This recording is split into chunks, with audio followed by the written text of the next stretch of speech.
आज हम बात करेंगे कि आरटीआई क्या है। आरटीआई यानी कि राइट टू इंफॉर्मेशन। दोस्तों, यह सरकार से सवाल पूछने का आपका अधिकार है। चलिए एक उदाहरण से समझते हैं। अगर आपके गांव की सड़क बनने के लिए सरकार ने पैसा दिया है, अगर किसी सरकारी योजना में आपका नाम है लेकिन आपको उसका लाभ नहीं मिला, या आपको जानना है कि किसी सरकारी काम पर कितना पैसा खर्च हुआ, तो क्या आप सरकार से इसका जवाब मांग सकते हैं? हाँ दोस्तों, और इसके लिए हमारे पास एक बहुत पावरफुल कानून है, आरटीआई यानी राइट टू इंफॉर्मेशन, सूचना का अधिकार। नमस्कार दोस्तों, मैं हूं आपका दोस्त राहुल और आप देख रहे हैं नागरिक की नजर। आज की वीडियो में हम बिल्कुल आसान भाषा में समझेंगे आरटीआई क्या है, आरटीआई कौन लगा सकता है, आरटीआई में क्या पूछ सकते हैं, जवाब कितने समय में मिलता है, और अगर जवाब न मिले तो क्या कर सकते हैं। तो वीडियो को आखिर तक जरूर देखिए। आरटीआई आखिर है क्या? दोस्तों, सरकार हमारे लिए बहुत सारे काम करती है। सड़क बनती है, स्कूल बनते हैं, अस्पतालों में सुविधाएं दी जाती हैं, सरकारी योजनाएं चलती हैं। इन कामों में जनता का पैसा भी इस्तेमाल होता है। तो एक आम नागरिक के मन में सवाल आ सकता है, मेरे इलाके में सरकार ने कितना पैसा खर्च किया? यही आरटीआई काम आती है। आरटीआई का मतलब है राइट टू इंफॉर्मेशन, यानी सूचना का अधिकार। भारत में सूचना का अधिकार अधिनियम 2005 लागू हुआ। इसका उद्देश्य है कि नागरिक सरकारी संस्थाओं के पास मौजूद ऐसी जानकारी मांग सकें जो कानून के दायरे में सार्वजनिक की जा सकती हैं। यानी लोकतंत्र में सिर्फ वोट देना ही जरूरी नहीं है, सरकार के काम के बारे में जागरूक रहना भी उतना ही जरूरी है। एक रियल लाइफ एग्जांपल देता हूं आपको। मान लीजिए आपके गांव में एक सड़क बनाने का काम शुरू किया हुआ। सरकार ने कहा सड़क बनाने के लिए 20 लाख रुपए मंजूर हुए हैं। कुछ महीने बाद सड़क बन गई, लेकिन आपको लगता है कि काम सही नहीं हुआ।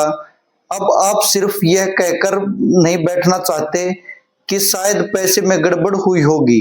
आप तथ्य जानना चाहते हैं तो आप आरटीआई के माध्यम से पूछ सकते हैं, इस सड़क के लिए कितना पैसा मंजूर हुआ, काम किस विभाग या किस एजेंसी को दिया गया, काम कब शुरू हुआ, किस ठेकेदार या एजेंसी को काम मिला, काम पूरा होने के तरीके क्या थे, काम पूरा होने की तारीख क्या थी, और कानून के दायरे में उपलब्ध संबंधित रिकॉर्ड की जानकारी भी मांगी जा सकती है।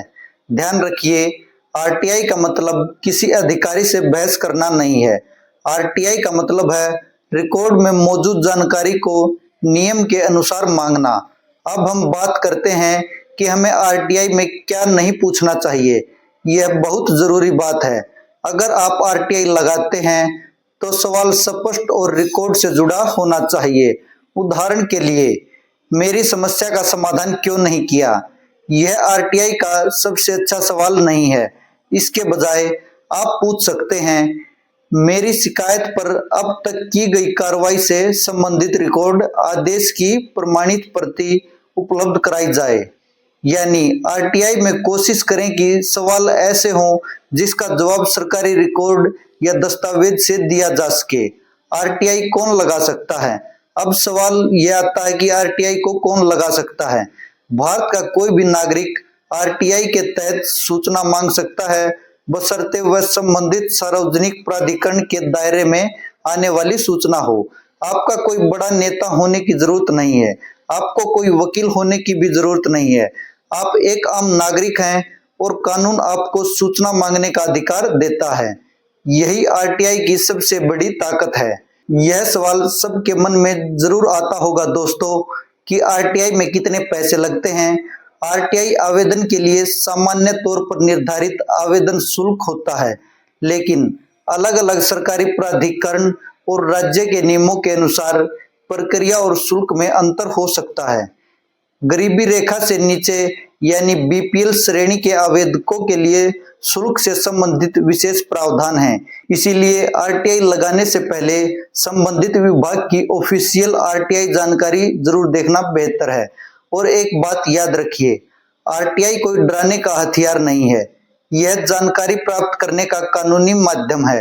अब सबसे जरूरी सवाल, आरटीआई लगाने के बाद जवाब कितने दिन में मिलता है? सामान्य मामलों में सूचना देने की समय सीमा 30 दिन होती है, लेकिन अगर मामला किसी व्यक्ति के जीवन या स्वतंत्रता से जुड़ा हो तो कानून में 48 घंटे की विशेष समय सीमा है, निर्धारित शर्तों के अधिकार। इसीलिए आरटीआई लगाने के बाद सिर्फ इंतजार करना ही आखिरी रास्ता नहीं है, कानून में आगे अपील की व्यवस्था भी है। अब मन में यह भी सवाल आता है कि अगर जवाब न मिला तो दोस्तों उसके लिए भी कानून बना हुआ है। मान लीजिए आपने आरटीआई लगाई, समय निकल गया, लेकिन आपको जवाब नहीं मिला या जवाब अधूरा मिला, या आपको लगता है कि सूचना गलत तरीके से रोकी गई है, तो क्या मामला खत्म हो गया? नहीं, आरटीआई कानून में फर्स्ट अपील का प्रावधान है। आप संबंधित फर्स्ट अपीलेट अथॉरिटी के पास अपील कर सकते हैं और कानून में आगे सेकंड अपील की भी व्यवस्था है, जो परिस्थितियों के अनुसार संबंधित सूचना आयोग के सामने की जा सकती है। यानी आरटीआई में सिर्फ सवाल पूछने का अधिकार नहीं है, बल्कि जवाब न मिलने पर आगे जाने का भी रास्ता दिया गया है। क्या हर जानकारी आरटीआई से मिल सकती है? यह भी एक खास सवाल है दोस्तों। अब एक गलतफहमी दूर करते हैं।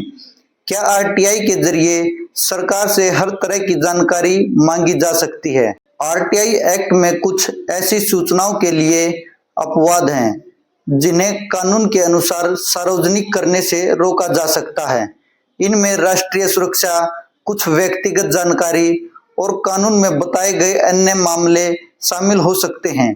इसीलिए आरटीआई का मतलब यह नहीं है कि सरकार के पास जो भी जानकारी है वह पूरी की पूरी मुझे देनी ही पड़ेगी, बल्कि आरटीआई कानून के नियमों के अनुसार उपलब्ध सूचना मांगने का अधिकार देता है। आरटीआई का असली फायदा क्या है? दोस्तों, आरटीआई की सबसे बड़ी ताकत सिर्फ यह नहीं है कि हमें कोई कागज मिल जाएगा, इसकी असली ताकत है जागरूक नागरिक। मान लीजिए आपके इलाके में सरकारी स्कूल है, आप जानना चाहते हैं कि वहां कौन सी सुविधाएं स्वीकृत हैं, या किसी सरकारी योजना के तहत आपके गांव में क्या काम होना था, या किसी सरकारी परियोजना पर कितना पैसा स्वीकृत हुआ है। जब नागरिक सवाल पूछते हैं तो सरकारी व्यवस्था में जवाबदेही बढ़ती है और लोकतंत्र में जवाबदेही बहुत ही जरूरी है। लेकिन हमें यह भी समझना होगा, आरटीआई का इस्तेमाल जिम्मेदारी से होना चाहिए, बिना वजह किसी को परेशान करने के लिए नहीं, बल्कि सही जानकारी पाने और व्यवस्था को समझने के लिए। सबसे जरूरी बात, एक बात हमेशा याद रखिए, जागरूक नागरिक वह नहीं जो हर बात पर सरकार से लड़ता है। जागरूक नागरिक वह है जो सवाल करता है, तथ्य देखता है, कानून समझता है और अपनी राय बनाता है। हमें सोशल मीडिया की किसी पोस्ट को देखकर तुरंत विश्वास नहीं करना चाहिए। हमें अफवाहों के आधार पर किसी पर आरोप नहीं लगाना चाहिए। अगर जानकारी चाहिए तो सही जगह पर सही सवाल पूछना सीखिए। आरटीआई इसी जागरूकता का एक महत्वपूर्ण माध्यम है। तो दोस्तों, आज आपने जाना आरटीआई क्या है, कौन आरटीआई लगा सकता है, क्या तरह की जानकारी मांगी जा सकती है, जवाब की समय सीमा क्या होती है और जवाब न मिलने पर अपील का रास्ता क्या है। अगली बार अगर आपके मन में किसी सरकारी काम को लेकर सवाल हो तो सिर्फ व्हाट्सएप पर शिकायत करने से पहले कानूनी तरीके से जानकारी लेने का विकल्प भी समझिए, क्योंकि लोकतंत्र में आपकी आवाज सिर्फ वोट देने तक सीमित नहीं है, आपका सवाल भी महत्वपूर्ण है। अगर आपको यह वीडियो जानकारीपूर्ण लगी हो तो लाइक जरूर करें। ऐसे ही आसान और जरूरी जानकारी के लिए नागरिक की नजर को सब्सक्राइब करें और कमेंट में बताइए, क्या आपने कभी आरटीआई लगाई है? अगर नहीं लगाई तो क्या आप आरटीआई के बारे में पूरी प्रैक्टिकल वीडियो चाहते हैं, जिसमें हम आरटीआई एप्लीकेशन कैसे लिखें और कहां जमा करें, यह आसान भाषा में समझें। सवाल कीजिए, सच जानिए, जागरूक बनिए। जय हिंद।